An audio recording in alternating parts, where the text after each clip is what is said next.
Hello friends, তো দেখো আমি আবার চলে আসলাম আমাদের দীঘা ঘোরার ডে 2 এর ভিডিওটা নিয়ে। দেখো পরদিন সকাল সকাল উঠেই বেরিয়ে পড়েছি, বেরিয়ে একটু চা খেয়ে নিচ্ছিলাম। আর এখানে তিতান আর তিতানের বুনু খাচ্ছিল বিস্কিট।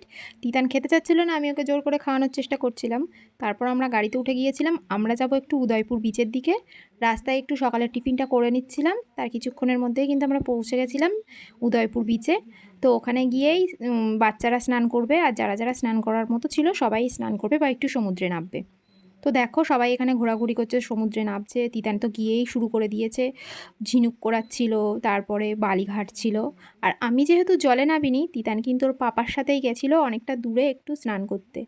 তারপর তিতান আর তিতানের বুনু একটু পাড়ে বসেই খেলা করছিল। তারপর আমরা ওখান থেকে আবার চলে এসেছিলাম, এসে দুপুরে খাওয়া দাওয়া করে রেস্ট নিয়ে আবারও বিকালে বেরিয়েছি। বেরিয়ে একটু চা খাচ্ছিলাম, তিতান খাচ্ছিল কটকটি। আর আমাদের ওই চায়ের কাপগুলো দেখে ওর এত পছন্দ হয়েছিল, ও একটু চা খেতে চাচ্ছিল, তাই ওকেও একটু চা খাওয়াচ্ছিলাম। তারপর আমরা ওখান থেকে চলে গিয়েছিলাম মন্দিরে, যেটা দীঘার সবথেকে গুরুত্বপূর্ণ এখন স্থান। তো আমরা সেখানেই চলে গেছিলাম। গিয়ে দেখো অনেকটা লাইন ছিল, অনেক ভিড় ছিল, ভিতরেও প্রচুর ভিড় ছিল। আমরা একটু মন্দিরটা ভালোভাবে ঘুরে দেখছিলাম। তারপরে অনেকটাই বড়, ঘুরতে একটু টাইমও লাগছিল, তার মধ্যে একটু ছবি টবিও তুলে নিচ্ছিলাম।